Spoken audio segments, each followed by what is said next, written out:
Shalom, shalom a todos, queridos amigos. Bienvenidos una vez más al canal de Marcelo Kisilevsky. Estamos en otra emisión de Enfoco, nuestra nueva sección de entrevistas en profundidad con invitados muy especiales. Y hoy tenemos nada más y nada menos que a una celebridad acá en el mundo de YouTube, un gran amigo, un hermano, casi diría, que todos lo conocen y lo van a conocer mucho más hoy. Se llama Ariel Kanievski, al que le damos ya mismo la bienvenida. ¿Cómo estás, Ariel? Muy bienvenido. ¿Cómo estás? Shalom Kisi, muy bien, muchas gracias por invitarme aquí a tu nueva sección Enfoco. Muy agradecido y espero que, bueno, te vaya muy bien como todo lo que has estado haciendo durante este último tiempo. Muchísimas gracias, de verdad muchísimas gracias porque es una sección nueva que le estamos haciendo a Blande, ¿no? Entonces, bueno, no es la primera vez que hacemos entrevistas, hemos hecho algunas, las vamos a incluir en la sección, las vamos a como a reciclar y las vamos a sumar a la sección porque valen la pena para que la gente las pueda ver por primera vez o volver a verlas. Pero de alguna manera estamos de todos modos en la semana o en el mes de estreno y por eso me parecía muy lindo y muy importante poder tenerte entre los primeros entrevistados. Bueno, pero hay algo que la gente no sabe y que lo puse un poco en el título.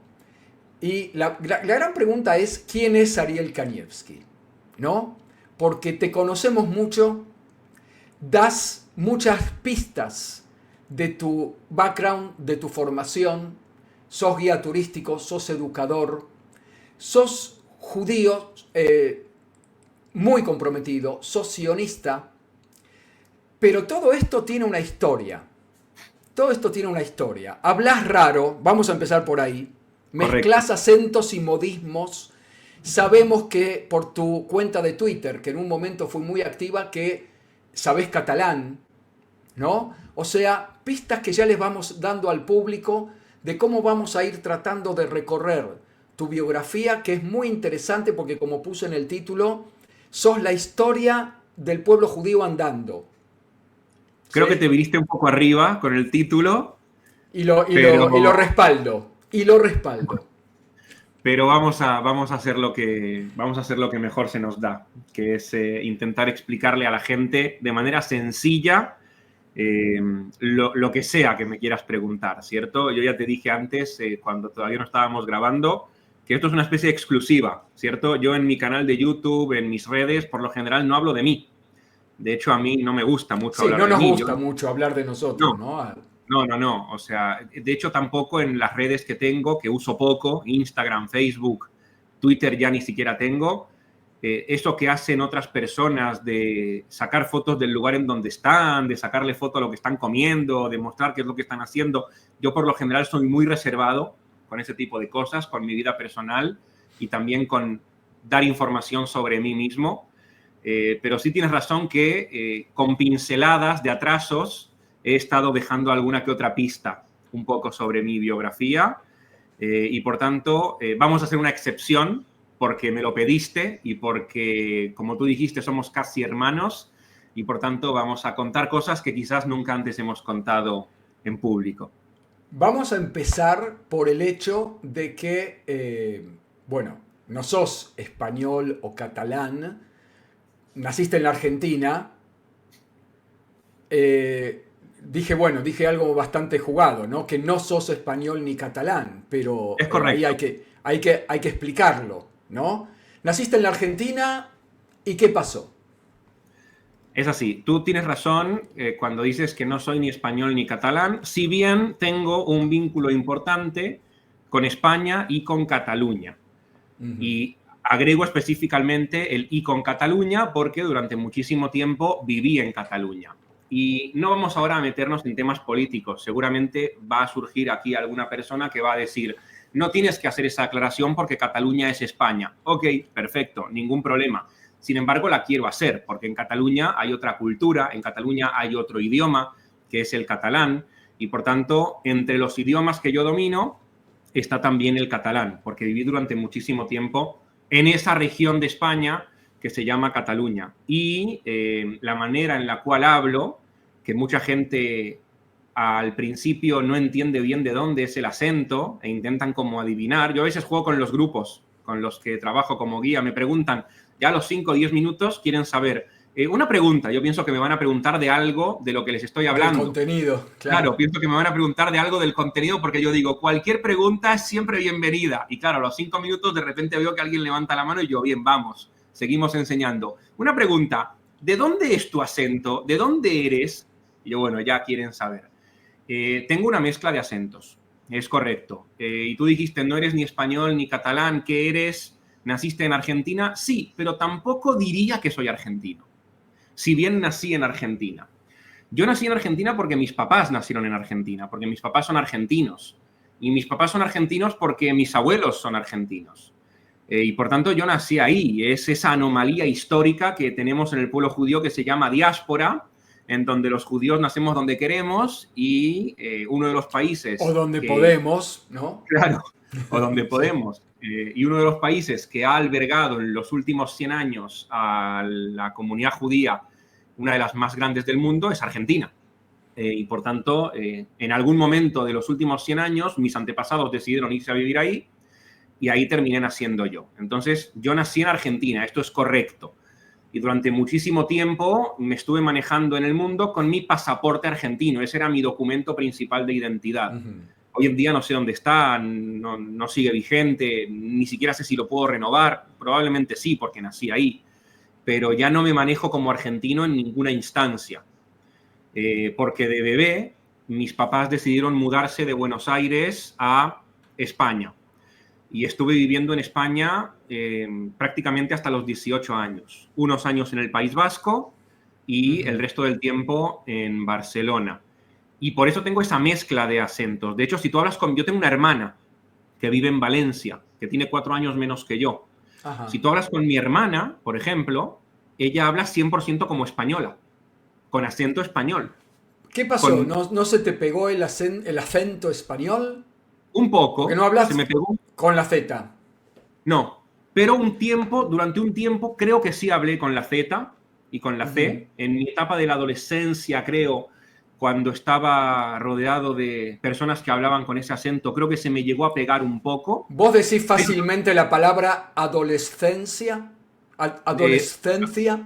Adolescencia, no. Piscina, ascensor, cuesta. Ascensor. Hoy en día, ascensor, piscina. Para mí es admirable que puedan hacer eso. Es admirable. Hoy en día me cuesta, pero vamos a admitir que es mucho más fácil no hablar así que hablar así. Sí, ¿Estamos de acuerdo? Claro, estamos de acuerdo. Para empezar, para hablar así, tienes que saber dónde va una S y dónde va una C. No, pero no que siempre... Claro, no siempre lo sabes. Y no siempre lo sabes. Yo te cuento que a mí me gustaría hacer una militancia del regreso al vosotros, porque me parece mucho más práctico que el ustedes y mucho más lindo también.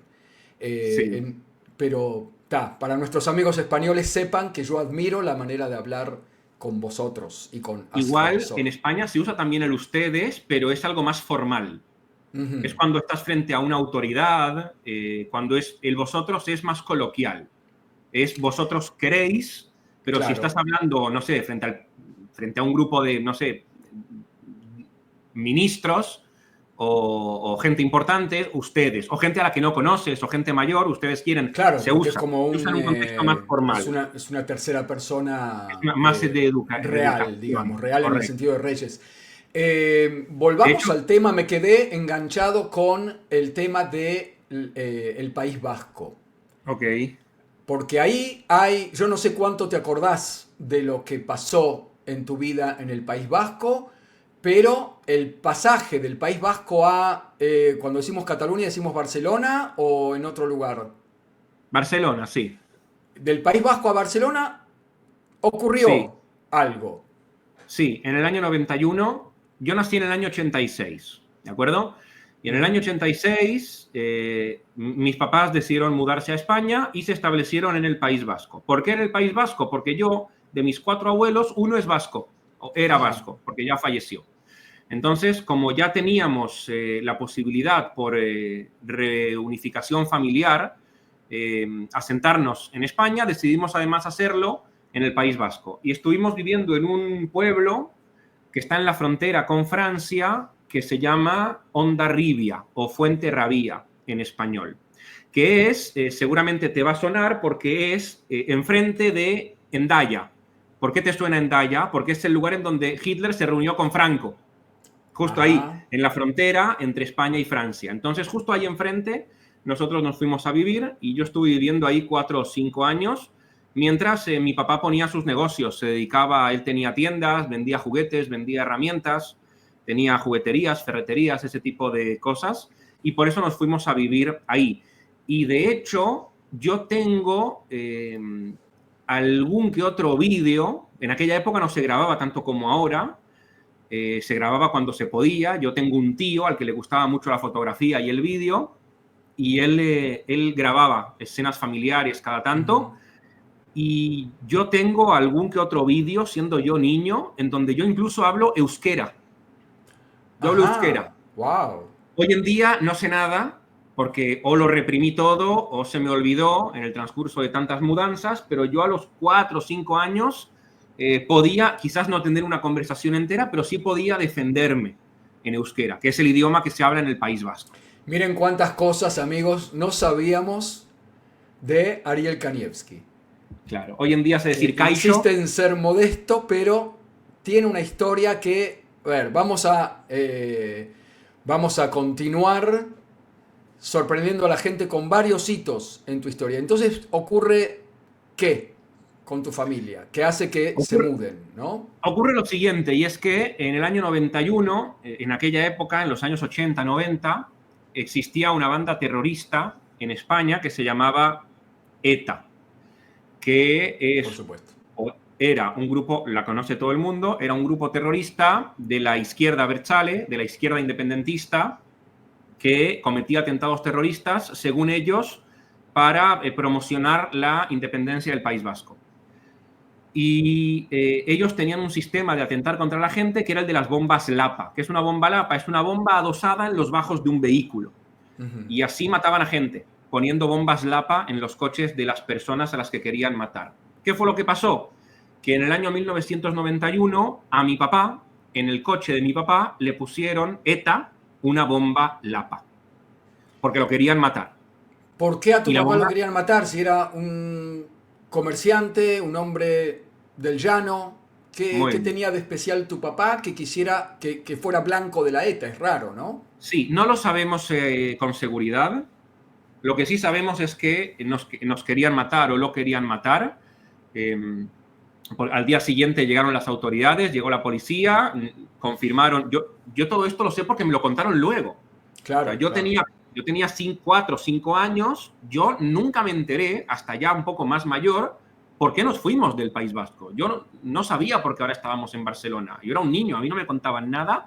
Yo me enteré después. Yo me acuerdo que una vez estando en el coche con mis papás les hice esta pregunta. De hecho, no les pregunté por qué nos fuimos del País Vasco. Lo que les pregunté es, ¿dónde está el coche de papá?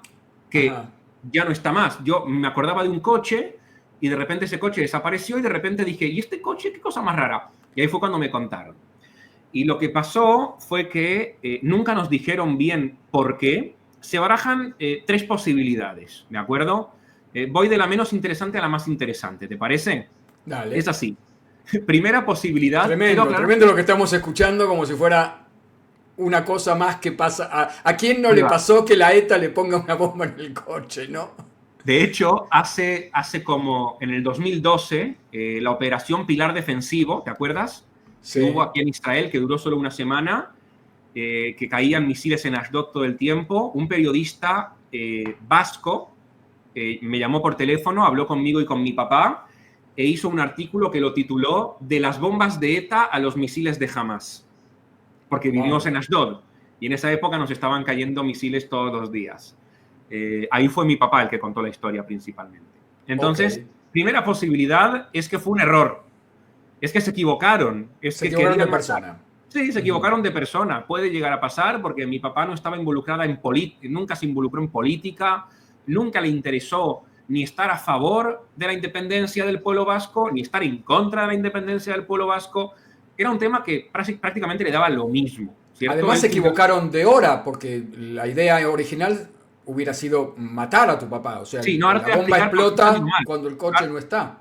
Cuando él Ahora no te voy a está en el explicar coche. por qué salió mal. Hay un motivo Ahí por el va. cual salió mal, ¿de acuerdo? Ahora te voy a explicar todo. Ujú.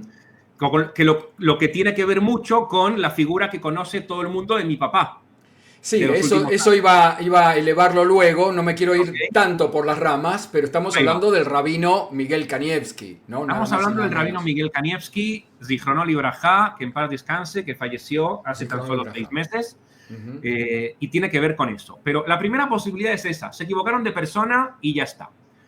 Pero igual nos fuimos del País Vasco porque la policía dijo, si al final resulta que no se equivocaron y ETA los quiere matar, lo siguiente es un tiro en la cabeza.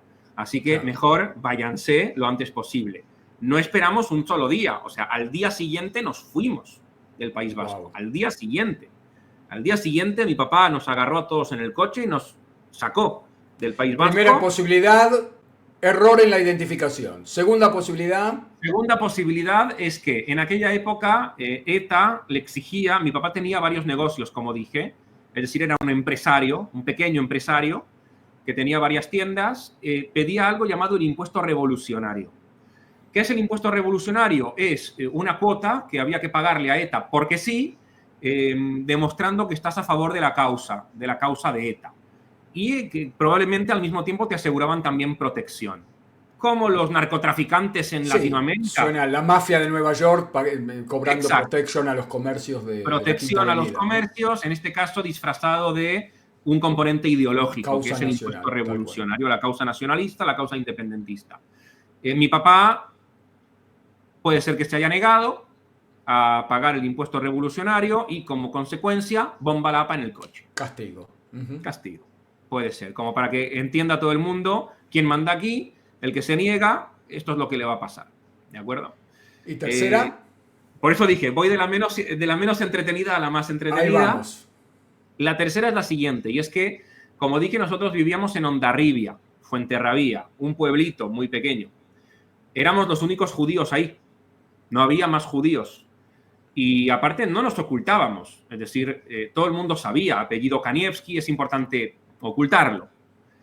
Ujú. Y en esa época, ETA estaba en asociación con la OLP, la Organización para la Liberación de Palestina. Estamos hablando de antes de los acuerdos de Oslo, estamos hablando del año 91, principios de los años 90. Y en aquella época, la OLP tenía sus bases en Túnez. Y ETA, que estaba en asociación con la OLP, entrenaba en los campos de la OLP de Túnez. Wow. Nosotros éramos los únicos judíos del pueblo y, por tanto, es simplemente hacer 1 más 1. Quizás ahí hay alguna relación, hay un vínculo entre ETA, los terroristas de Yasser Arafat. ETA dijo, bueno, vamos a hacer esto, ya que estamos asociados con esta gente, vamos a atentar contra los sionistas, Los vamos a enemigos de sacarnos. mis amigos son mis enemigos. Correcto, vamos digamos. a atacar a estos judíos sionistas que tenemos aquí en el pueblo, que además se están enriqueciendo viniendo de Argentina, cosa que sabemos que en muchos lugares no gusta mucho, que venga gente extranjera y triunfe, en muchos casos, según la cosmovisión de esta gente, a costa de los locales. Bueno, vamos a sacarnos a esta familia de encima que molestan. Y esa es la tercera posibilidad, que es, como digo, la más entretenida de todas, ¿cierto? Claro, hoy en día Ahora, utilizamos el término divertido, entretenido, porque no pasó nada. Nadie murió, nadie claro, resultó herido. claro, pero no, a mí me parece súper dramático. Y además en tu vida va a pasar algo por lo siguiente. No solamente porque te mudás a otra ciudad, eras un niño pequeño, eso le pasa a muchos niños pequeños y la vida continúa, está todo bien, pero lo hablábamos fuera de micrófono y es que tu papá va a hacer un cambio muy radical en su vida, porque a todo esto la gente se está preguntando, pero ¿cómo? El rabino Miguel Kanievski tenía tiendas de juguetes y de herramientas si era un hombre religioso. Entonces quizás no lo era tanto y después lo fue. ¿Cómo No, es ese pasaje?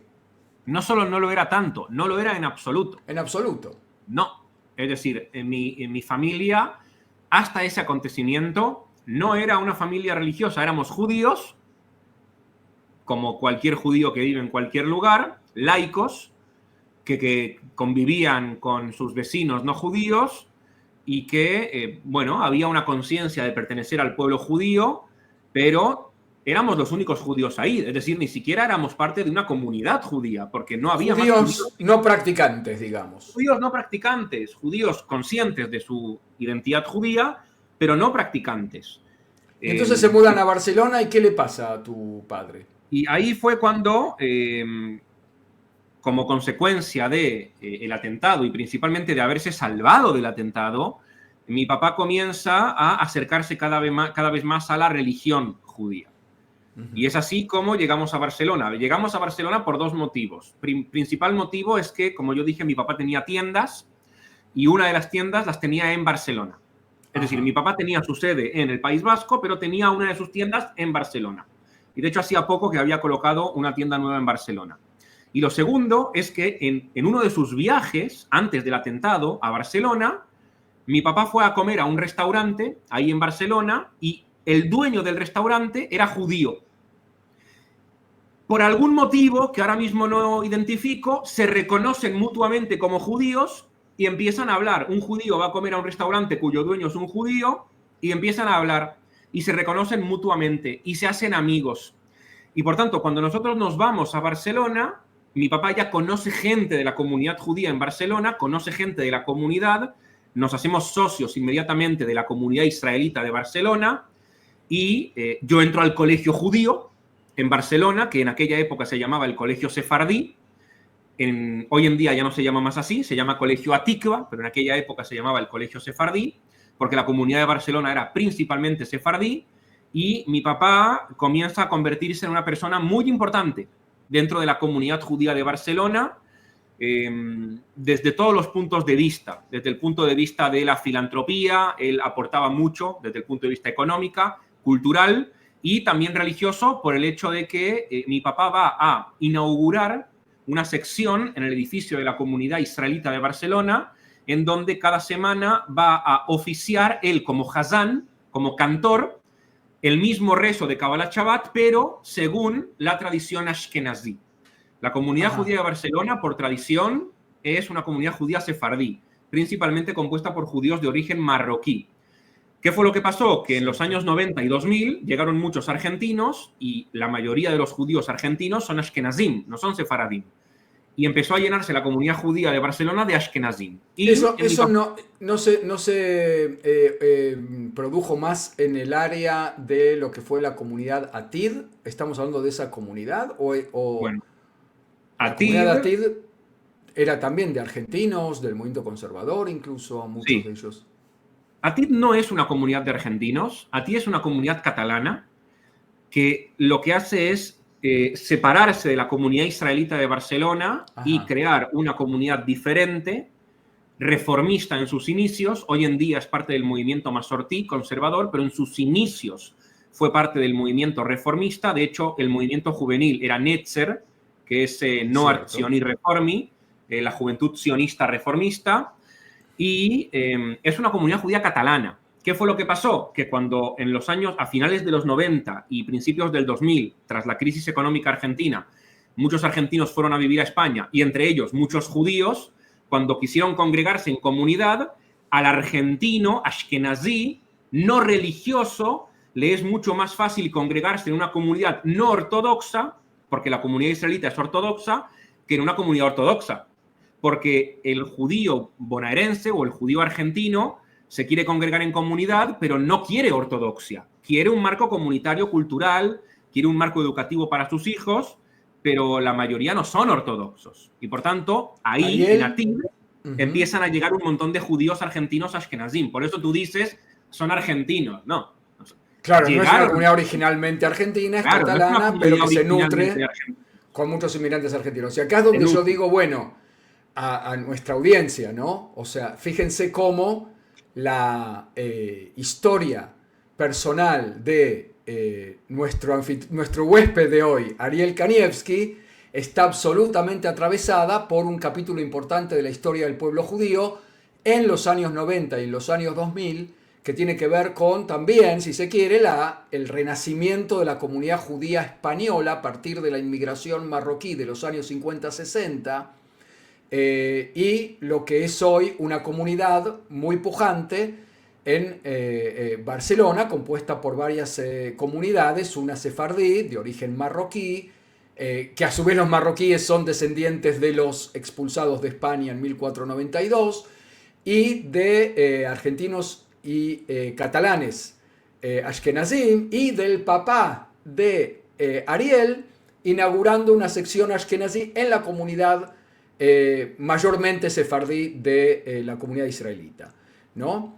Y ahí es donde, en lo personal, vos vas a ser criado en la religión ortodoxa, ya en Barcelona. Sí. ¿Por qué? Porque como consecuencia del atentado, mi papá entiende que ahí tiene que tener lugar un cambio radical en su vida. Hay algo que no conté antes, y es por qué la bomba falla. La bomba falla, ellos colocan la bomba Lapa.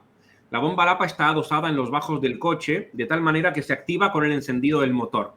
Cuando el motor se enciende, la bomba explota. ¿Qué fue lo que pasó? Pasaron dos cosas. La primera, ese grupo de terroristas de ETA que puso la bomba lo hizo regular. O sea, no la puso de la mejor manera posible, no la adosó de la mejor manera posible. No fueron profesionales, vamos a decir. Fueron semiprofesionales, porque la bomba estaba bien, la bomba explotó y reventó totalmente el coche. Fueron semiprofesionales, pero no la pusieron del todo bien. Y lo segundo es que esa noche llovió muchísimo, y la lluvia junto con la bomba mal puesta hizo que la bomba se despegara, se desprenda en la madrugada, y a la madrugada explotó, porque estaba mal puesta y por la lluvia. Mi papá escuchó la bomba, porque el coche estaba estacionado en la calle, bajó a ver y vio que era su coche. Y por tanto ahí comenzó un periodo de reflexión y un periodo de cambio personal que lo llevó poco a poco a acercarse más a la religión judía y al judaísmo, de tal manera que durante mi periodo de Barcelona, siendo yo niño, yo recuerdo una casa judía ortodoxa, en donde mi papá usaba kipá, en donde mi papá cada vez se acercaba más a la religión. Si bien todavía no era rabino porque no tenía el título de rabino, él sí ejercía un papel de liderazgo dentro de la comunidad judía religiosa ortodoxa de Barcelona, oficiando las ceremonias. O sea, él era, entre comillas, el rabino no oficial de la parte ashkenazí de la comunidad judía de Barcelona. Y claro, yo era el hijo del rabino. O sea, la gente no sabía si mi papá tenía un título o no. Cuando una persona va a la sinagoga en la diáspora y el que oficia está parado frente a ti y tú lo ves cada semana y lo ves vestido como lo ves vestido, y cuando tienes una pregunta vas y acudes a él y lo ves que estudia Talmud, Gemara, Mishnah, Shulchan Aruch, para ti esa persona es el rabino, tenga o no sobre el papel el título de rabino. Y la gente lo trataba. Tú sí ya ibas con kipá, sí, como niño. Correcto. Yo ya iba con kipá, y de hecho la kipá no me la quité hasta los 20 años. Ok, y entonces, ¿qué es lo que pasa allá por la edad de 9 años? Demos un salto. A los 9 años, después de 3 o 4 años de estar en Barcelona, a mi papá le pasa lo que le pasa a muchos empresarios, y es que su negocio quiebra. Él entra en un periodo de crisis económica, y por tanto, en ese momento hay dos posibilidades, ¿cierto? ¿Qué es lo que hace un judío en la diáspora cuando sus negocios se funden? Tiene dos opciones: o buscar trabajo e intentar salir adelante ahí, o hacer aliyá.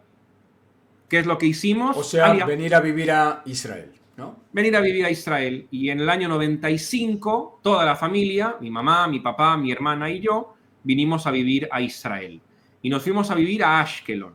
Nos acomodamos en el Merkaz Klitá de Ashkelon, que es el centro de absorción que tiene la agencia judía en Israel para absorber a los inmigrantes que llegan durante los primeros meses hasta que se logran acomodar y alquilar un departamento. Y estuvimos viviendo en el Merkaz Klitá. Y yo ese año lo recuerdo viviendo en Israel. Ahí fue donde aprendí hebreo, por ejemplo. A mis 9, 10 años aprendí hebreo. Yo ya sabía leer y escribir porque estaba en el colegio sefardí, y en el colegio sefardí, a diferencia de en el País Vasco, que iba a una ikastola, en el colegio sefardí me enseñaron hebreo a leer y a escribir, y ya sabía leer el Sidur, pero lo mismo que le pasa a cualquier judío de la diáspora, que sabe leer pero no entiende lo que lee.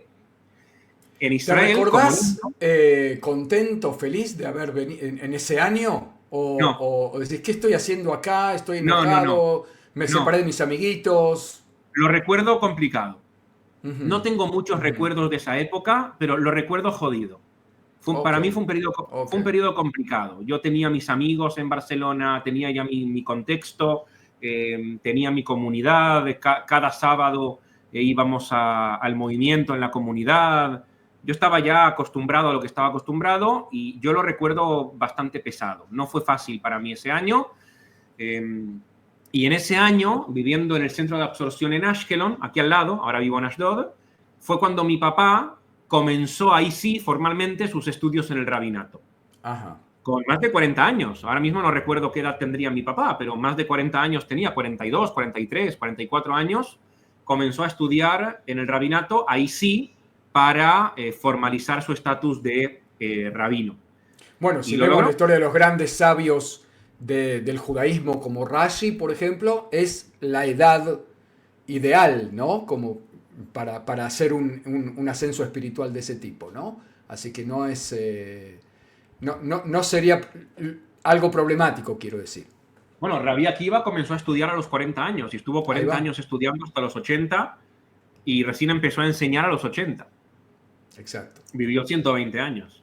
Y fue un año, ¿por qué decís que fue solamente un año? ¿Qué pasa después de ese año? Pasa que la situación familiar no se adaptó bien y mis papás se terminan divorciando por Ujú. diversas consideraciones, porque para mi mamá también fue un cambio bastante brusco, a mí no me iba bien en el colegio, yo no estaba bien, mi hermana no recuerdo bien si estaba bien o no, pero a nivel familiar la cosa estaba mal ya. Es más, yo incluso me atrevo a decir que a nivel familiar la cosa estaba mal de antes. Lo que pasa es que yo no lo sabía porque era un niño. Capaz que me enteré de eso después. Y mis padres deciden a los 11 meses de llegar a Israel divorciarse. Cuando se divorcian, mi mamá toma la decisión de volver a Barcelona y mi hermana y yo, éramos niños, nos vamos con ella. Y dejamos a mi papá aquí en Israel. Desde el año 95 él se queda solo y continúa aquí su vida. Y por tanto, desde el 95, 96, que nos vamos de vuelta a Barcelona, hasta el 2004, son ese periodo de 8 años, yo estoy separado de mi papá. Porque mi papá se queda en Israel y Ujú. yo estoy en Barcelona volviendo a mi vida de antes. Pero Y él en ese periodo... sí, no quiero que nos salteemos un hecho histórico que pasa de todos modos en ese año. Yo siempre le digo a mis grupos que es muy fácil en este país ser parte de la historia pública grande del país. Y vos estuviste en un año muy especial para Israel. especial y dramático también, Mm. trágico, porque yo estaba en el colegio, me acuerdo, fíjate, incluso el nombre del colegio, el colegio se llamaba Nof Yam, que significa, ¿cómo se Paisaje de mar. paisaje de Pa- mar, estaba el sí. Nof Yam Aleph y el Nof Yam Bet. Yo Ajá. iba al Aleph, que era el uno y el 2, había uno al lado del otro. Y yo me acuerdo que a los pocos meses de empezar el colegio, yo ya entendía un poco de hebreo, los niños aprenden más rápido que los adultos, tuvo lugar el asesinato de Rabin. En noviembre del año 95 tuvo lugar el asesinato de Rabin y yo lo recuerdo como niño, estando en Israel, me acuerdo de todo lo que pasó en las calles, me acuerdo de mi profesora llorando, tengo esa Wow. imagen que no se me va así. Me acuerdo de que mi profesora entró ese día a la clase llorando, entró llorando, ya venía llorando de fuera, todo el mundo en silencio, ya sabíamos lo que había pasado porque eso pasó la noche anterior, eso pasó un sábado a la noche y el domingo a la mañana todos los niños fueron al colegio sabiendo ya lo que había pasado. Por supuesto que toda esa semana no hubo clases, no hubo en toda esa semana, lo que hubo fue actividades de recuerdo, actividades por la paz, ceremonias. En Israel se nos da muy bien hacer ceremonias cada 2 por 3 por cualquier cosa, somos muy buenos en Y eso. muchas, Y por muchas tanto, clases de esclarecimiento y de hablar sí, de democracia y de un montón de cosas 100%. así. Entonces recuerdo esa escena, recuerdo también a niños llorando. Yo no entendía bien lo que pasaba, porque entre que no entendía todavía bien hebreo y entre que acababa de llegar a Israel, mataron a Rabin. ¡Hala!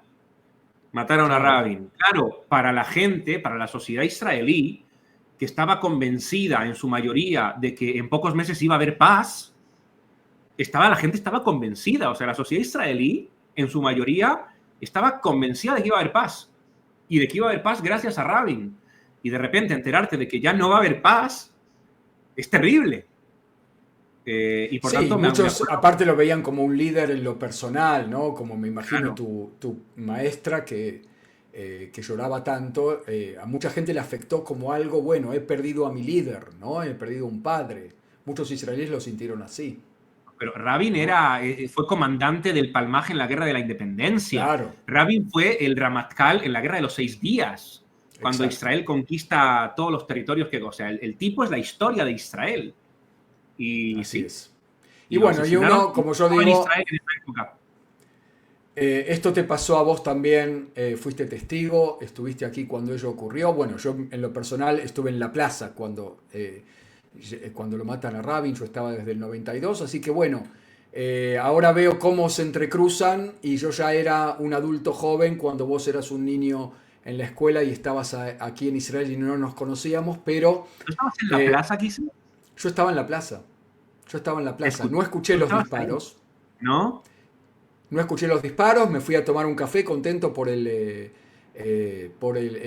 acto que se había hecho por la paz, porque había muchos actos en contra y esto era un poco para ayudarlo a Rabin, a estimularlo a Rabin. Hubo que convencerlo de venir a la plaza, él decía no va a venir nadie. Y pasó lo que pasó y yo me fui con dos amigas a tomar un café en la playa y nos enteramos cuando volvimos al auto y prendimos la radio, porque no había ni Claro. celulares ni internet. Y bueno, volvimos a la plaza y fuimos parte de la Juventud de las Velas esa noche y el resto es historia, ¿no? Pero sí, de nuevo, a uno lo atraviesan los acontecimientos históricos, por no hablar de hoy en día, por supuesto, bueno, eso es Israel y eso es el pueblo judío. Y Bueno, yo entonces me vos vas a acuerdo, estar... Sí, yo tengo en la memoria ese día a la noche, el sábado ese a la noche, me acuerdo que mi papá entró al departamento de ahí del Mercaz Clitá, del centro de absorción, vuelto loco, dando la noticia, le dispararon a Rabin, todavía no sabíamos si había muerto, si no había muerto, tardamos un rato en enterarnos, y además de que no sabíamos todavía quién le había disparado. Porque no es lo mismo que le dispare una persona de un sector determinado que le dispare otra persona de otro sector determinado. Es decir, o de podría otro haber pueblo, empezado una ¿no? guerra o Claro, no, claro, claro, claro. dependiendo de quién haya sido, y por tanto quizás hay que prepararse ahora para una guerra de 3 meses. ¿Entiendes? Si la OLP asesinó a Rabin o si Hamas asesinó a Rabin. Es decir, no sabíamos Exacto. bien qué había pasado y bueno, hasta que nos enteramos. Y yo me acuerdo que ahí fue cuando aprendí la canción Shir LaShalom, la famosa Ajá. canción, la canción por la paz, que se sigue cantando hoy en día en los actos. Y que la Que de hecho la cantó Rabin cantó también. Rabin La con cantaste tú con Pérez. Rabin, esa canción. Estuvimos cantándola juntos, tal cual. Tal cual. Sí, yo la aprendí ahí en el colegio, me la enseñaron ahí en el colegio. De hecho, puede ser que sea, Increíble. sí, la primera canción en hebreo que me aprendí entera, de Ajá. canciones actuales de Israel, puede ser que haya sido esa. Wow. Sí. Si damos otro salto, volvés con tu mamá, con tu hermana y vas a pasar ahí tu adolescencia hasta los 18 años, ¿verdad? Verdad. Y a los 18 años, yo ya había tomado la decisión a los 15, 14, 15, que cuando cumplo 18 años me voy. Me vuelvo a Israel. Ajá. Sí, yo la decisión ya la tenía tomada. Yo necesitaba, me sabía ya poco la vida en Barcelona, necesitaba aventuras en mi vida, necesitaba más contenido en mi vida, necesitaba más judaísmo en mi vida. Te iba a preguntar Eh, eso, porque creciste con un recuerdo no del todo feliz de tu paso por Israel en tu infancia, y sin embargo, en tu adolescencia, juventud, vos decís, no, no, mi lugar está en Israel. ¿Por qué pensás que pero fue eso? no fue enseguida. O sea, yo a los Mm. 10 años vuelvo a Barcelona, 10, 11, 12, 13, soy un niño normal. Ah, ya, Y sí, y a los 14, 15 años me empieza a faltar algo. Me ok. empieza a faltar mi papá en mi vida. Mm, Entonces yo tengo un claro. recuerdo de haber estado en mi infancia con mi papá, de que mi papá era mi educador, de que él me enseñaba las cosas, de que él era una especie de modelo a seguir, y de repente me doy cuenta de que yo ya empiezo a crecer, ya empiezo poco a poco a dejar de ser un niño, y me está faltando una figura paterna en mi vida. Y es ahí cuando tomo la decisión de seguir los pasos de mi papá. Y a los 14, 15 años yo decido que en el momento en el que yo cumplo 18 años me voy a Israel. Necesito judaísmo, necesito una comunidad más grande, más sólida, necesito más contenido en mi vida. La vida ahí ya me sabía a poco y en realidad, claro, hoy en día me doy cuenta, después de que pasaron varias décadas, de que en realidad lo que me estaba haciendo falta era mi papá. Yo quería volver con mi papá. Y a los 18 ¿no era años, tan consciente eso a no, los 18? no era tan consciente. Yo en esa época... ¿Por qué decías que querías hacer Aliyah? Necesitaba, porque quería ¿Aventura? estudiar en una... Porque la gente aquí, mira, yo en mis directos, mucha gente, yo hago directo de Parashat HaShavua, ¿ok? Sí, lo y sabemos. Explico Parashat HaShavua desde mi perspectiva como Ariel Kanievski hoy, año 2025. La Parashat HaShavua siendo la sección semanal de la Torá que se lee en las sinagogas, sí. ¿No es cierto? Muy bien. Sí, pero mi Parashat HaShavua es una Parashat HaShavua explicada por una persona que tiene todos estos elementos en su vida atravesándolo. Claro. ¿Ok? Entonces no es una parashá normal, no es ni laica ni religiosa, no es ni ortodoxa ni reformista, es una parashat HaShavua distinta, rara. Es como yo lo entiendo. Yo entiendo así el texto y lo cuento así, combinando elementos de muchos lugares. Y mucha gente me pregunta, porque yo respondo también preguntas en directo, y la gente se da cuenta de que yo sé un poco de judaísmo y que sé un poco de... un poco bastante, diría, ¿no? De halajá. Y que conozco también los libros y que sé dónde buscar y que puedo leer la Guemará, porque a veces entro a Sefaria y leemos juntos en directo. Y la gente se ha dado cuenta de eso. Y entonces muchos me dicen, Ariel, ¿cuándo vas a ser rabino? Ariel, ¿por qué no eres rabino? Ariel, ¿cuánto falta para que seas rabino? Y yo les digo, yo no quiero ser rabino. Yo no quiero ser rabino hoy. Pero yo a los 18 años, cuando me subo al avión en Barcelona con destino a Tel Aviv, mi objetivo es estudiar para ser rabino. Ese es mi objetivo. Mi objetivo es, sí. ¿Por qué? Porque mi papá es rabino. Entonces yo quiero ser rabino, porque yo quiero ser como él, yo quiero hacer lo mismo que hace él, yo quiero estar al lado de él y quiero vivir la misma vida que está viviendo él. Obviamente aquí hay un tema importante de falta de una figura paterna que me vine a dar cuenta de eso mucho después, ¿cierto? Claro. Yo en aquella época no era consciente. Ahora, mira cómo son las cosas. Yo cumplo el 21 de mayo. Es decir, yo el 21 de mayo del 2004 cumplí 18 años, ¿ok? Yo ya había hecho Aliyah con 9 años con toda mi familia. Entonces, yo tenía derecho a volver a hacer Aliyah porque me habían sacado de Israel siendo yo menor, pero había algo a lo que no tenía derecho, que es a que me paguen el pasaje de avión. Yo tenía que, con mis propios medios, venir a Israel y una vez aquí iba a la agencia judía o al Ministerio de Absorción y me daban un departamento en el centro de absorción, me daban un sueldo durante los primeros meses. Es decir, todos los beneficios, la canasta de absorción, los estudios de hebreo gratis, todos los beneficios, estudios universitarios gratis que le dan a los jóvenes, todo esto me lo dieron, pero lo único que no me dieron fue el pasaje de avión. Yo terminé la secundaria, el bachillerato, en junio del 2004, 2 semanas después de mi cumpleaños. Aprobé la selectividad con nota alta, podría haber entrado a la universidad en Barcelona a estudiar prácticamente lo que me diese la gana. Junio, julio, me puse a trabajar en un lugar en donde vendíamos pollo a la gente que venía de vacaciones. Aprendí a cortar el pollo, estuve dos meses trabajando ahí. Bueno saberlo también, que tenés esos conocimientos. Todo lo que ganaba me lo guardaba en el bolsillo y en el momento en el que llegué a 305 euros, te subiste fui a un avión. A la oficina de Iberia. Fíjate, compré un pasaje de ida. De ida. Yo tenía pasaporte israelí, entonces yo podía viajar con pasaje de ida. Esto que no lo haga la gente. Si ustedes compran un pasaje de ida a Israel, no los dejan subirse al avión. Necesitan el pasaje de vuelta, porque ¿qué van? De ilegales al país. Yo podía hacerlo porque como yo ya era israelí, yo viajaba con mi pasaporte israelí. Entonces era como mi pasaje de vuelta, en teoría. De regreso, exacto. Claro, de regreso. Entonces me pagué un pasaje de ida por Iberia. Antiguamente los billetes te los imprimían, tenías que ir a comprarlos. No es como hoy que te los dan en el teléfono, a los 5 segundos ya lo tienes. Y me acuerdo que me compré el pasaje para no sé, 2 días después. Yo me voy a la mierda, me voy de aquí. Tengo los 305 euros. ¿Cuánto cuesta el pasaje? 305 euros. Toma, en efectivo lo pagué.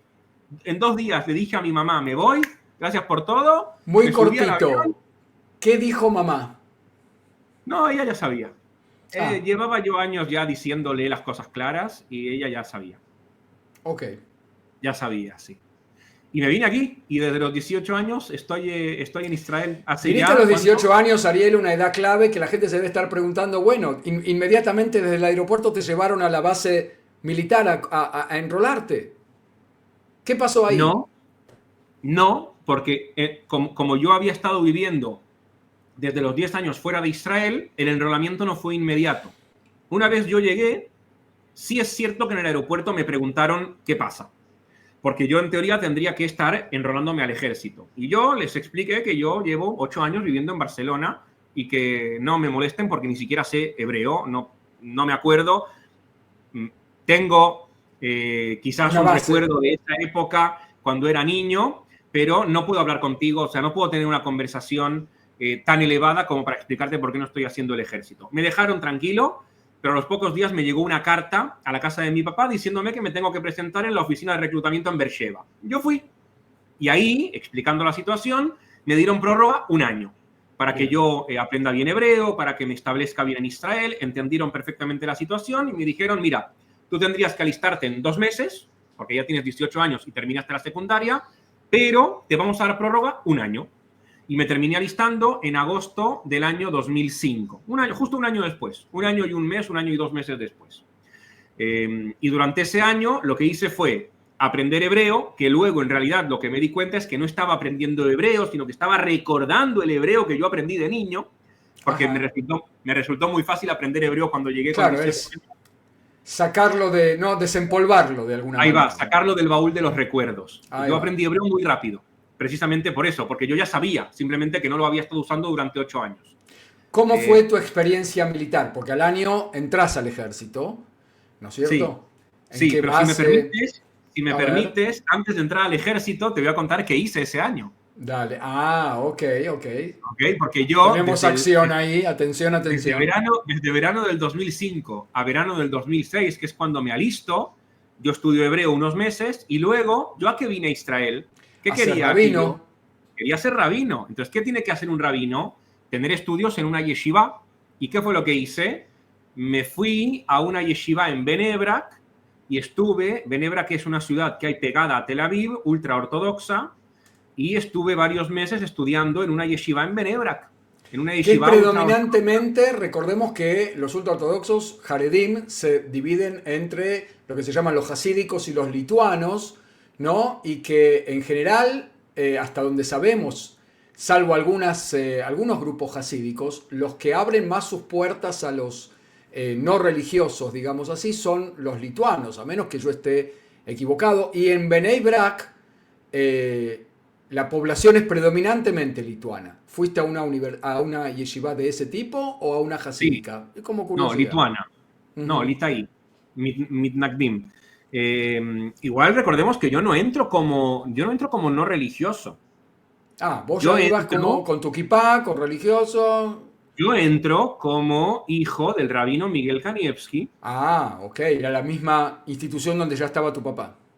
Él no estaba en esa institución, pero él era parte del judaísmo lituano, él tenía un cargo Ujú. importante en el rabinato de Ashdod, él era amigo del rabino principal de Ashdod, que se llamaba el Rav Shining, y por tanto yo Ajá. antes de entrar a la yeshiva de Benebrak voy a hablar con el Rav Shining, que es el rabino principal de Ashdod, y él es el que me recomienda, él es el que en ese momento, yo lo recuerdo perfecto, estoy hablando con él, y el tipo llama por teléfono, agarra el teléfono, llama por teléfono al Rosh Yeshive, al director de la yeshiva, a donde voy a ir, y dice, tengo aquí a un joven judío y mañana va a ir a la yeshiva, recíbanlo. Así, Directo. directo, directo. Fui al día siguiente con mi mochila, con mi maleta, me recibieron súper bien y aquí voy a hacer una aclaración también que creo que es importante. Yo, además de ser el hijo del rabino Miguel Kanievski, también tengo el apellido Kanievski. Eso te Y, iba a decir. Yo no soy y tan conocedor de la dinastía Kanievski, pero acá hay una historia de fondo, ¿no? aquí hay una relación. Y aunque yo no hubiese sido el hijo del rabino Miguel Kanievski, y aunque yo no hubiese estado recomendado por el Rav Shining, que era el rabino principal de Ashdod de ese momento, creo que todavía sigue siendo, me parece que está aquí todavía vivo, Yo con mi apellido hubiese entrado a cualquier lugar. Claro. Es un apellido que te abre cualquier puerta en el mundo. Recordemos brevemente quién fue el legendario Rav Kanievski. Hubo dos. El que murió hace poco, el Rav Chaim Kanievski, que murió hace 2 o 3 años, que yo tengo un vídeo en el canal, que justamente me abrí el canal unos meses antes y fui a la tumba. Ajá. En Benebrak, era el rabino más importante del mundo judío ultraortodoxo lituano. Era él, el rabino Chaim Kanievski, que era hijo del papá, que también era el rabino Jacob Israel Kanievski, que los dos fueron muy importantes, pero más importante el segundo. Y, por tanto, al ser un apellido que tampoco es muy común en Israel o en general en el mundo judío, cuando vas a cualquier lugar que está vinculado al mundo ultraortodoxo con el apellido Kanievski, enseguida te abren las puertas. Cuando en realidad hay algún parentesco del que vos sepas con esa rama de los Kanievski. Sí, hay un parentesco muy lejano y es que hace 120 años, 110, 120 años, el abuelo del Rav Chaim Kanievski y el bisabuelo de mi papá, es decir, mi tatarabuelo, eran primos, ¿ok? Y una rama de la familia se queda en Lituania, Ucrania, Polonia, frente a otra que decide hacer aliá y establecerse en Benebrak, y la que se queda en Europa, al cabo de 10, 15 años, termina emigrando a Argentina. Y ahí se separan las familias. Es decir, si tú agarras el árbol genealógico y te vas muy atrás, hay un vínculo, pero hoy en día, al ser tan lejano y al ser un vínculo de primos, es lejísimos. Claro. Lejísimos. De hecho, yo estoy convencido, Kisi, que si tú y yo agarramos nuestro árbol genealógico y nos vamos a nuestros tatarabuelos, también vamos a encontrar un vínculo. Probablemente. Es decir, es un vínculo muy lejano con el hecho de que se conservó el apellido por la rama paterna, tanto en su lado como en el mío. ¿Okay? Y de hecho yo fui a verlo, al Rav Chaim Kanievski, cuando yo estaba en la yeshiva, yo fui a verlo y le dije que soy Kanievski. Le chupó un huevo. Claro. Le dio igual. Dijo, ok, qué bueno. Me alegro mucho por ti. Sigue estudiando y fortaleciendo. Dato, ¿no? Sí. Ok, claro, ¿sabes cuántos Kanievski conozco? El tipo, ¿cuántos hijos tuvo? ¿Cuántos nietos tiene? Claro. O sea, el tipo tiene una familia gigantesca hoy en día. Ok, qué bueno, qué bien por ti.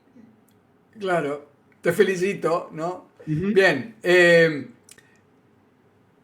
tu ejército, muy brevemente, ¿cómo fue la experiencia? Estuviste 3 años sirviendo en las filas del ejército de defensa de Israel. Contame en pocas palabras qué te llevaste de esa época. Es así, yo llegó un momento dado en el que me tenía que alistar, me habían dado prórroga 1 año y en la yeshiva en donde yo estaba no se alistaban. Conocemos la problemática de las yeshivot, en donde los estudiantes de yeshiva no se alistan. Y me empezaron estamos hoy en día con ese conflicto, ¿no? Sí, y bueno, imagínate lo que era. Me empezaron a comer la cabeza de que no, de que cómo se te ocurre, de que el ejército, de que es lo peor que te puede pasar, de que mejor que no te alistes, de que nosotros no nos alistamos. Y yo siempre fui sionista, entonces a mí la idea esa de ser desertor no me encantaba especialmente y no me gustaba mucho esa posición ideológica de la yeshiva. Así que unas semanas antes de que llegue mi fecha de enrolamiento, como sospechaba que no me iban a dejar salir, me fui de la yeshiva. Ajá. De una, me fui y le toqué la puerta a mi papá y le dije, hola, me quiero alistar, me voy a alistar. A mi papá le pareció perfecto, a él siempre le pareció bien que los estudiantes de la yeshiva se alisten. De hecho, él lo decía siempre en su canal, que él piensa que es una aberración que los estudiantes de yeshiva no sean parte del ejército, que no hay ningún motivo alágico para que no se alisten al ejército, que es su obligación alistarse al ejército.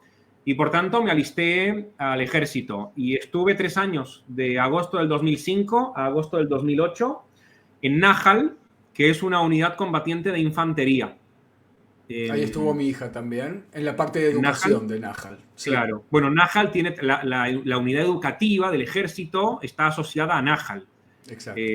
Porque Nahal tiene una historia anterior a la creación del ejército de Israel que está vinculada a los núcleos de combatientes del Palmaj que trabajaban en los kibbutz, y por tanto cuando se desintegra el Palmaj queda como una especie de resto que se convierte en Nahal, y por tanto todo lo que tiene que ver con lo histórico, con lo educativo, tiene que ver también con Nahal, pero también tiene una unidad combatiente muy importante que está al mismo nivel que las otras unidades de infantería, que son Golani, Givati, la unidad paracaidista, Nahal. Y ahí estuve durante 3 años. Te tocó estar en una guerra, ¿verdad? Estuve en varias operaciones, pero también estuve en la Segunda Guerra del Líbano, del año 2006, de verano del año 2006. Sí, yo quiero aclarar que dentro de mi unidad yo no tenía ningún cargo especial. Yo era un Hayal Pashut, lo que sí es un soldado raso. Sí. Un soldado raso, un soldado simple. No, porque a veces me preguntan, ¿qué hacías dentro de tu unidad? Yo era un soldado raso. Sí. Dentro de las unidades ahí siempre está el que se encarga del lanzagranadas, siempre está el que se encarga del francotirador, nada raro, nada de eso. Yo era un soldado raso. Ibas con tu M16 simple. Sí, también están los soldados simples, claro, ¿no? Claro, que son la mayoría, de hecho, ¿no? Lo que pasa es que se hacen muy famosos nosotros. Y por tanto tuvimos nuestras incursiones en el sur del Líbano. Aclaro que nunca nos metieron a nosotros a la profundidad del Líbano, siempre incursiones cerca de la frontera, pero estuvimos ahí. Tuvimos algún que otro enfrentamiento también con terroristas de Hezbollah. La guerra fue muy corta también. O sea, fue una guerra de 4 semanas, me parece, 4 semanas y media. Fue relativamente corta, en verano del 2006. Y luego estuve asentado en varios lugares de Judea y Samaria, conocido coloquialmente por los medios internacionales como Cisjordania. En Hebrón, en Tulkarem, Calquilia, Jenin, toda esa zona, en algún que otro checkpoint entre Ramallah y Jerusalén. Lo que hacen los soldados cuando no hay guerra, principalmente, que es estar en las zonas conflictivas. Nunca estuve en Gaza, ni durante mi etapa de servicio, que fueron 3 años, ni durante los años que hice servicio reservista. Hoy en día Nahal sí está en Gaza, pero en aquella época Nahal no estaba en Gaza. Cuando vos empezaste el ejército, no sé si habrá sido un poco antes o un poco después, fue la desconexión, es decir, que Israel saca a los 8.000 habitantes judeo-israelíes que estaban viviendo adentro de Gaza y por lo tanto saca también al ejército. Y desde ese momento no hay servicio militar adentro de Gaza, ¿no? No, pero tampoco estuve en la frontera de Gaza haciendo mi servicio, porque por ejemplo cuando Israel sale en el 2005 y saca a todos los colonos, en las bases de alrededor sigue habiendo combatientes de infantería, tanquistas, siguen existiendo ahí. Nahal en mi época tenía el sur del Líbano o el norte de Israel y Cisjordania. Y habían creado hacía poco una unidad de mujeres, Caracal, que también era de Nahal, que se encargaba de patrullar la frontera con Jordania, principalmente para evitar el contrabando y la infiltración. Es una unidad mixta, ¿no? O sea, con mujeres y hombres juntos ahí. Es una unidad, sí, es una unidad mixta, pero si una mujer, por ejemplo, quiere ser combatiente, esa es una posibilidad que tiene. Ir a Caracal, que son combatientes, son mujeres combatientes. Porque no todas las unidades aceptan combatientes, mujeres. Nahal sí. Ariel, te invito, ya estamos casi cumpliendo 1 hora de diálogo que, en mi opinión, no tiene desperdicio. Espero que la gente la esté pasando también muy bien, que hayan llegado todos hasta acá, a que vayamos al capítulo tuyo como ya educador, guía turístico, una persona que sabe muchísimo de judaísmo, pero de repente sabe también mucho de cristianismo. ¿Cómo es esto? Que seguramente muchos de tus turistas te deben preguntar, pero ¿cómo? Vos sabiendo tanto de cristianismo, ¿cómo es que no has aceptado a Jesús en tu corazón? ¿Te ha ocurrido? Todo el tiempo. No solo me ocurre todo el tiempo con mis grupos, sino me ocurre en el canal de YouTube constantemente. De hecho, hay gente que piensa que yo soy mesiánico, porque hablo tanto de Jesús que hay gente que piensa que soy mesiánico. Mesiánicos, digamos, para los que no conocen, que son los judíos mesiánicos, que son judíos creyentes en Jesús, ¿no? Sí. Que son una comunidad bastante... que existe también acá en Israel, ¿no? Sí, bueno, yo quiero aclarar, yo no soy mesiánico, ¿de acuerdo? Yo sé de Cristo. Yo soy judío, no soy mesiánico. Pero te gusta mucho el tema del cristianismo y te apasiona Me incluso. apasiona, el cristianismo me vuelve loco, por supuesto que sí, en todas sus formas. Es así, yo durante mi etapa en el servicio militar, poco a poco, mira, te voy a hacer el ejemplo, yo tenía en la yeshiva esta kipá, ¿ok? La evolución religiosa de Ahí Ariel va, Kanievski a través de sus kipot. que es la kipá de mi papá, ¿de acuerdo? Es la kipá negra. Mm, Esta, de hecho, esta es la de mi papá. Esta es la kipá que ok. usaba mi papá, la tengo yo aquí, la guardo aquí, pero yo tenía una como esta. Cuando entré al ejército, entré no con esta kipá, sino con esta kipá. Yo ya tenía esta kipá. ¿Y por qué? Porque me habían comido tanto la cabeza los días previos a irme de la yeshiva con el antisionismo que para hacerles a propósito, para molestarlos, me cambié la kipá. Y les dije, ¿saben qué? ¿Saben qué? Yo ahora voy a quedarme, no me voy a ir hasta que quede poco para alistarme, pero voy a estar con esta kipá. Y estuve varios días paseándome por la yeshiva ultraortodoxa que usan esta kipá con esta kipá. ¿Qué significa? Es un Ahí va, simbolismo. expliquemos. Claro, es una cuestión simbólica, no significa nada, ¿de acuerdo? Un judío ortodoxo que usa esta kipá y otro que usa esta kipá, ambos son judíos ortodoxos y no hay absolutamente ninguna diferencia alágica entre ellos. Pero desde el Hay punto una de vista diferencia política. política y social, que es que estos pertenecen al movimiento ultraortodoxo, que es el movimiento de los Haredim, y estos pertenecen al movimiento de los ortodoxos sionistas, que son ortodoxos modernos, que no se Bien. visten como ultraortodoxos. Entonces yo entré ya con esta kipá al ejército, ¿de acuerdo? Y con el paso del tiempo, poco a poco me la empecé a quitar, la kipá. Me la quitaba, la kipá. ¿Quieres que te cuente cómo fue el tema de que me quitaba la kipá? O... A ver, dale. Es así, mira, te explico. Llegó un momento dado, esto va a ofender a más de uno, lo que voy a decir, pero es así. Llegó un momento dado en el que me di cuenta de que ya no era más religioso. Porque llegó un momento dado en el que me di cuenta de que podía tener una vida judía plena sin la necesidad de sobrecargarme a mí mismo en mi vida cotidiana con todos los mandamientos y con todas las halajot que te exige el judaísmo ortodoxo. A esto le vamos a sumar que llegó un momento dado, a mis 19, 20 años, en los que me di cuenta de que no estoy seguro de si creo o no en Dios. Porque yo creo que el creer en Dios es una cuestión innata del ser humano. O que crees en Dios o que no crees en Dios. Eso de que te obliguen a creer en Dios no sirve, porque me parece que la creencia, la fe, es algo innato en el ser humano y es individual diferente en cada caso. Y por tanto, por cuestión de simplemente, diríamos, inercia, yo estaba metido en un estilo de vida en el cual se creía en Dios, pero luego reflexionando sobre el tema dije, bueno, quizás sí o quizás no. Nunca tuve una fe así muy entusiasta en que Dios existe o en que Dios no existe. Y por tanto me di cuenta de que yo era una especie de agnóstico. No soy ateo, porque ser ateo es muy fuerte también. Porque el ateo es una persona que tiene fe en que Dios no existe. En que Dios no existe, claro, está seguro. Claro, para ser ateo también hay que tener fe. Para ser creyente hay que tener fe, pero para ser ateo también hay que tener fe. Y yo no soy ateo, pero tampoco soy creyente de forma entusiasta. Es cierto que creo en la tradición judía, es cierto que creo en los valores del judaísmo, es cierto que me apasiona ser parte de este colectivo nacional y religioso llamado pueblo judío, pero no tengo una fe de manera entusiasta. Por eso dije que lo que iba a decir ahora quizás ofendía a más de uno, pero es lo que hay. Yo creo que... Pero hubo un acontecimiento, una cosa que vos dijiste un día, no me la pongo. Sí. ¿O fue una cosa gradual? Fue una cosa gradual y ahora te voy a explicar por qué.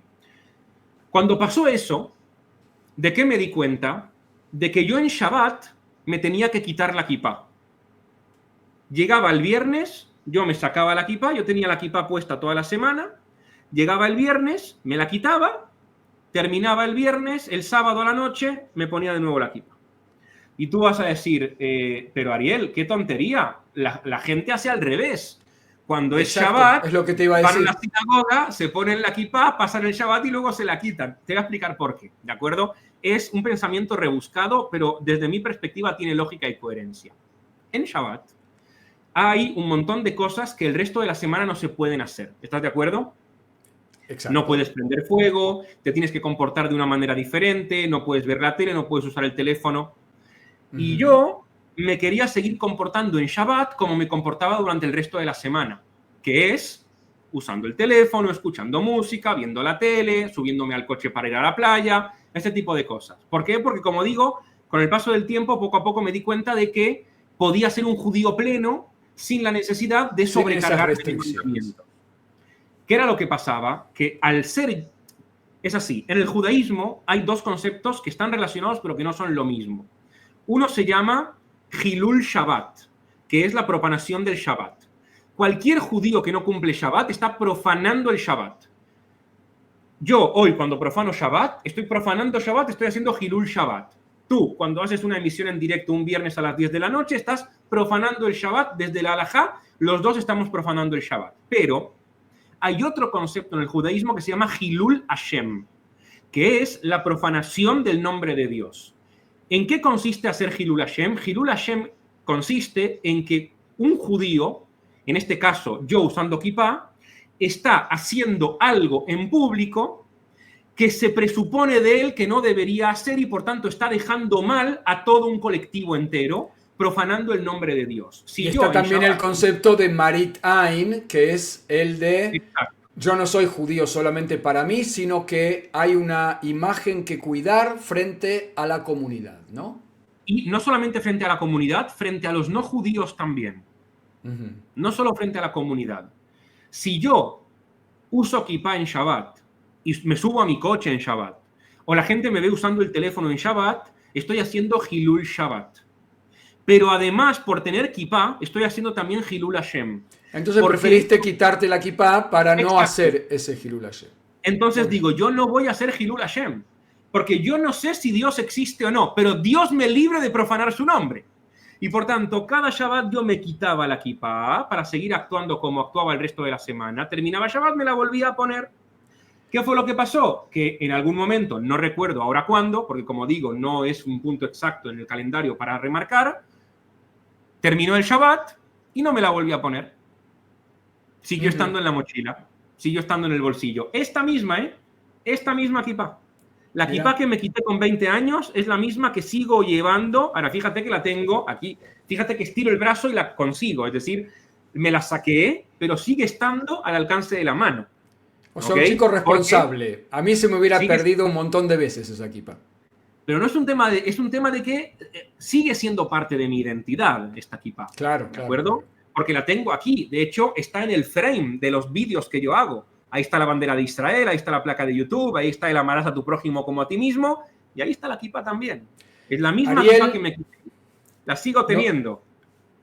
Nos vamos acercando al final de nuestro encuentro. Ahora sí te respondo a lo de Jesús. Ahora sí te respondo. Sí, y ahí vamos.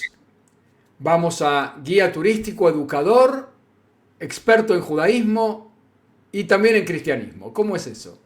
Es así. Yo me retiré del ejército y me di cuenta de que yo cuando salía quería ser rabino. Y por tanto, quería ser una persona que de algún modo lidera desde el punto de vista educativo lo que es el judaísmo, lo que es la continuidad del pueblo de Israel. Y cuando salí del ejército me di cuenta de que ya no puedo ser rabino, porque no es coherente no ser religioso y ser rabino, aunque hay hoy en día rabinos laicos. Pero en aquella época a mí me parecía que no era coherente, que no tenía mucho sentido. Y por tanto empecé a comerme el coco y a ver qué hago ahora con mi vida. Y dije, bueno, vamos a optar por dedicarme a algo que tenga que ver con la continuidad del pueblo judío, que tenga que ver con contenido judío, que tenga que ver con la tradición judía, que tenga que ver con la transmisión de valores judíos, pero no desde el punto de vista de la religión. Y me metí a la universidad a estudiar historia del pueblo de Israel para dar clases de historia del pueblo de Israel. Con el paso del tiempo entré también al curso de guías de turismo porque me di cuenta de que en Israel, cuando vienen grupos, esos grupos necesitan un guía certificado, que de hecho tengo aquí la licencia, la puedes ver también ahí, que es parte de mi identidad, que se dedica a transmitir todo lo que tiene que ver con la historia de la tierra de Israel, con la historia del judaísmo, y me di cuenta de que podía dedicarme a la transmisión de legado, cultura, valores, sin necesidad de ser religioso, y eso me convirtió también en educador del pueblo de Israel. Ahí entré a trabajar al Mahón de Madrijim, que es el instituto de líderes en donde tú también trabajas. Y donde nos conocimos, de hecho. Y de hecho, donde nos conocimos, aunque yo te conozco de antes, Kisi. Ajá. Esto ya... Sí. Tú antes tenías un blog. Primicia exclusiva para nuestro canal. ¿De dónde nos conocemos? El blog Ariel de Marcelo Kisilepski, en la época de los blogs, de Blogspot, ¿te acuerdas? Sí, claro. Tú tenías el año 2007, 8, 9, tú escribías un blog, no sé si lo sigues haciendo. No. Que está era ahí, el blog de Marcelo. Debe estar ahí. Sí, es más, pueden buscar. Te voy a decir otra cosa. 2007, 2008, 2009 es ese periodo de tiempo en el cual yo estoy reorganizando mi vida, recalculando el itinerario para ver a dónde voy a ir. Tu blog fue una de las fuentes principales que me ayudó a redireccionar mi camino, Wow. porque ideológicamente tú y yo somos muy parecidos hoy en día, Y bueno, tú fuiste uno de mis modelos. Claro. Y yo cuando tú me conociste a mí en el Mahón, yo ya hacía años que te conocía. A través del blog que tú escribías, el blog de Marcelo Kisilepski. Porque esta es la parte donde me emociono y lloro, ¿no? Pero hay que cuidarla. Pero tú eras un tipo conocido en el mundo de la educación judía no formal en español. Tu nombre ya resonaba. Quizás los espectadores que nos ven desde América Latina, que no son parte de la comunidad judía, te conocen recién a raíz del canal de YouTube. Pero en las comunidades judías de la diáspora, tu nombre es conocido. Y es conocido. Bueno saberlo. Sí, claro que sí. Y por eso te conozco ahí. Y bueno, así entré a este instituto, ahí me convertí en educador. También ahí di clases de historia del pueblo de Israel. Terminé mi curso de guía de turismo, trabajé como guía de turismo. Y en el curso de guía de turismo se da un fenómeno que es que en Israel también hay mucha historia del cristianismo, porque aquí nació el cristianismo. Y me empezaron a enseñar también historia del Nuevo Testamento, historia del cristianismo. Y fue como amor a primera vista, prácticamente. O sea, cuando yo empecé a estudiar el cristianismo, me di cuenta de que en realidad el Nuevo Testamento se parece mucho a la literatura rabínica. Me di cuenta de que muchos de los dichos de Jesús que se malinterpretaron durante siglos y capaz milenios en el seno del cristianismo, en realidad tienen un parecido brutal con un montón de las enseñanzas de los sabios del Talmud. Y así es como empecé a enfocar una de mis especialidades en la historia del cristianismo primitivo, que es la historia del contexto en el cual nace el movimiento de seguidores de Jesús, que es el judaísmo de la época del Segundo Templo, y es la historia de los primeros siglos del cristianismo, cómo se separa del judaísmo, por qué, y cómo tiene tanto éxito también, y cuáles son los parecidos que con el paso del tiempo se perdieron, y que hoy en día hay varias comunidades que están intentando retomar. Y fue a raíz de eso que empecé a leer el Nuevo Testamento, y de hecho, ahí lo puedes ver, también como parte de mi identidad importante, está el Nuevo Testamento. Y me van a preguntar, pero Ariel, ¿tú crees en el Nuevo Testamento? Yo creo en el Nuevo Testamento, igual que creo en el Tanaj. Creo que es parte de la historia del pueblo de Israel y que tenemos que conocerlo, estudiarlo y transmitirlo. De hecho, hay quienes hablan del judaísmo y el cristianismo, no como el judaísmo siendo la religión madre, si se quiere, del cristianismo, que el cristianismo viene del judaísmo, sino que son dos religiones hermanas que las dos vienen del judaísmo de la época del templo, es decir, cuando existía el templo de Jerusalén y existía toda la parte de los sacrificios, etcétera, etcétera, era otro judaísmo, el judaísmo sacerdotal, si se quiere, de los Kohanim, que termina con la destrucción del templo en el 70, y de ahí parten o de ahí se separan dos religiones que las dos son diferentes de aquella. Una es el judaísmo rabínico post templo de Jerusalén, y otra es el cristianismo. ¿Vos lo ves así, como dos religiones salidas de un mismo tronco? Sí, lo veo así, pero es cierto, en la época del Segundo Templo el judaísmo que se practicaba era diferente, incluso el judaísmo de los fariseos, que luego van a dar origen al actual judaísmo rabínico, después de la destrucción del Segundo Templo en el año 70 era diferente, porque el contexto era diferente, había templo y luego no, y por tanto ahí hay muchas cosas que cambiaron, y por tanto no somos exactamente la misma religión que éramos antes de la destrucción del templo.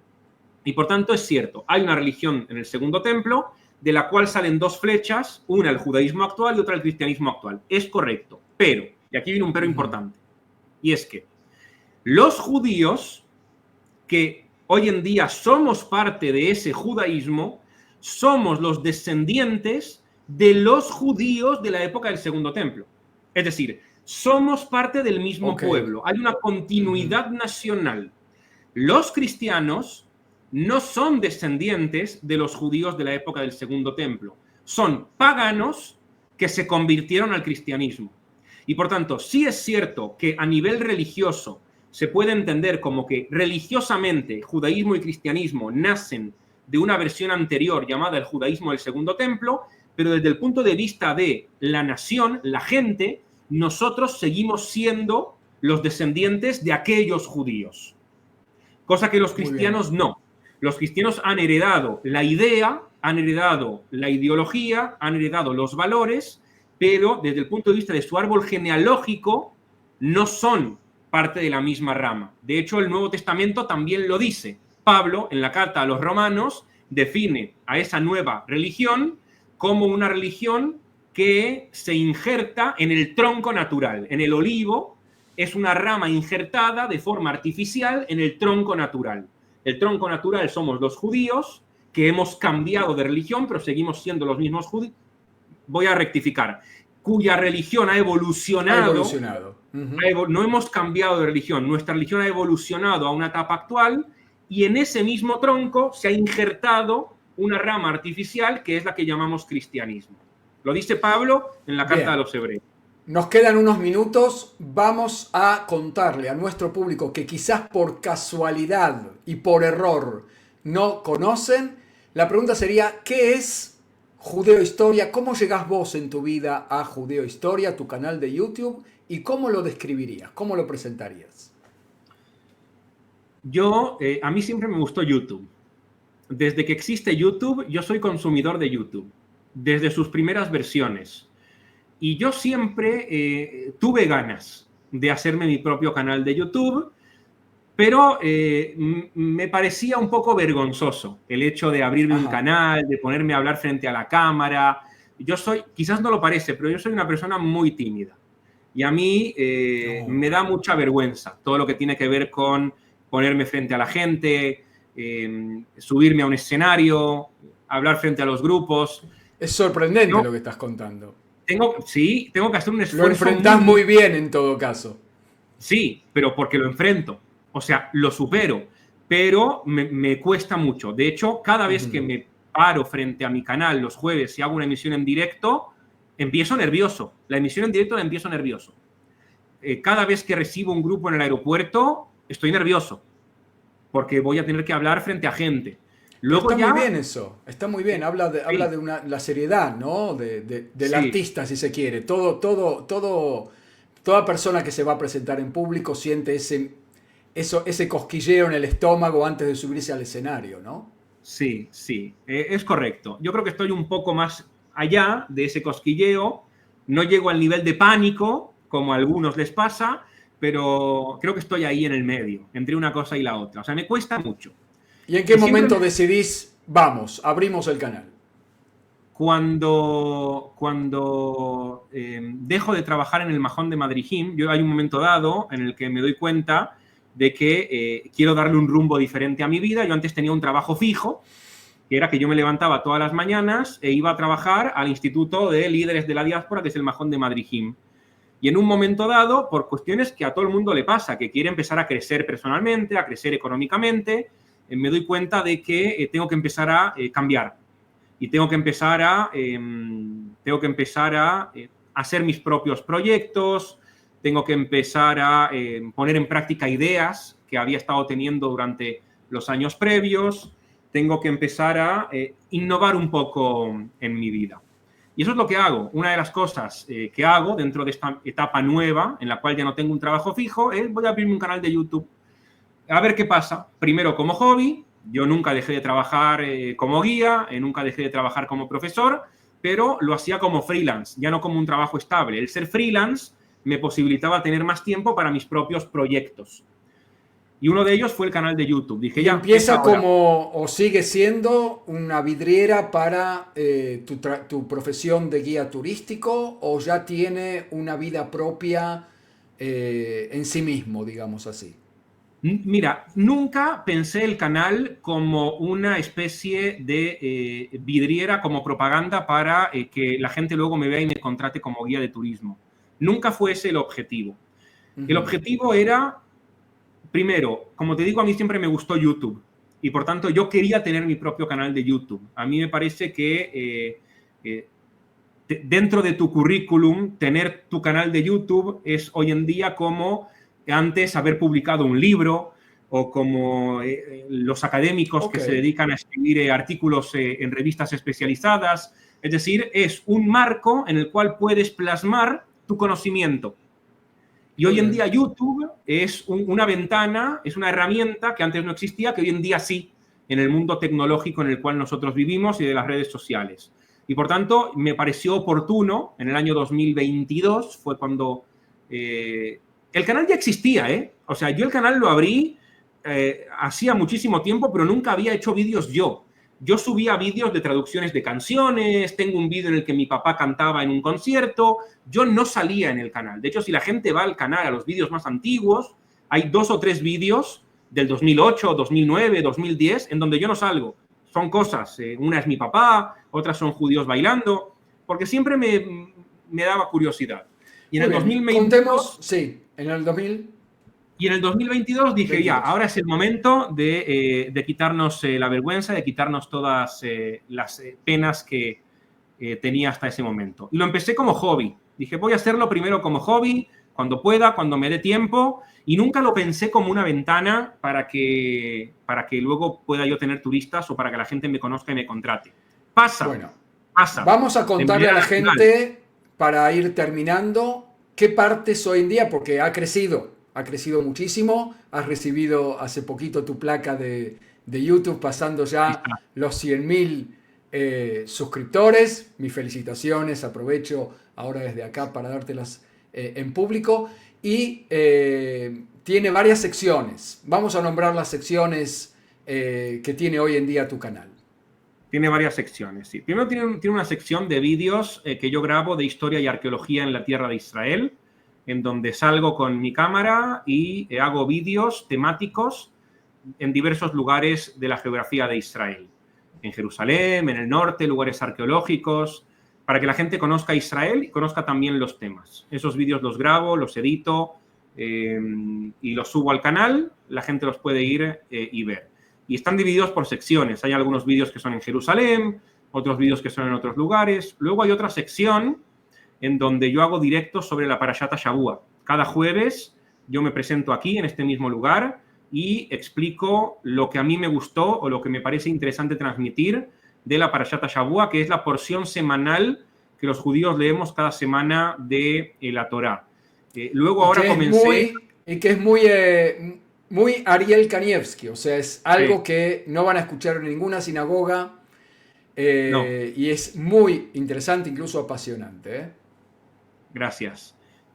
Luego abrí hace poco una sección de podcast, así parecida a la que tú estás abriendo aquí, hace como un mes, en donde también el objetivo es traer gente que tenga que ver con todas las temáticas de las que yo hablo en el canal. Ya tengo ya varios episodios subidos. En una entrevisto a nuestro querido amigo Estrategias Militares, en donde también hablamos un poco de él, de quién es, el personaje misterioso que está detrás de la cámara, que no se muestra. En otra entrevista a un dirigente comunitario de la Comunidad Judía de España, que también es amigo mío. En otra entrevista a Antonio Piñero, que es uno de los más grandes expertos en judaísmo del Segundo Templo y cristianismo Sí. primitivo. Tuve otra sección que hoy en día está paralizada porque ya no quiero hablar más de eso, a menos que pase algo grave, que era de la guerra. Desde el 7 de octubre, durante un año y pocos meses, estuve cada tanto haciendo una sección en donde hablaba de qué era lo que pasaba, contando mi experiencia también durante las primeras semanas como habitante de Ashdod. y tengo otra sección de cristianismo, en donde lo que intento hacer es, sobre todo, vincular el cristianismo primitivo con el judaísmo de la época de Jesús, de la época del Segundo Templo. Básicamente eso. Hay varios temas que tengo escrito ahí: Israel, cristianismo, judaísmo, historia y arqueología. Son los 5 temas principales de los que trata el canal. Y antes me dijiste, intenta explicarnos con una palabra o con una frase. Yo lo entiendo hoy en día como una ventana al mundo de lo que es el judaísmo y de lo que es la tierra de Israel. Yo siempre digo que durante 2000 años los judíos nunca tuvimos la posibilidad de explicarnos al mundo. Nunca tuvimos una herramienta, una ventana para darnos a conocer entre las naciones. Hoy en día sí. Y YouTube es una de esas ventanas. Y por tanto yo creo que tenemos que aprovecharlo y tenemos que hoy en día, gracias a la tecnología, a Internet, a las redes sociales, contar lo que somos los judíos, contar lo que es el judaísmo, contar lo que es el pensamiento judío, contar lo que es la tierra de Israel. Yo siempre digo, en mi canal yo no quiero convencer a nadie, yo quiero contar. Yo a veces digo, por ejemplo, es que cuando Moisés recibe la Torá, recibe también la Torá escrita y la Torá oral. Y se me llena el vídeo de mensajes de gente enojadísima diciéndome que eso es mentira, que eso no es así.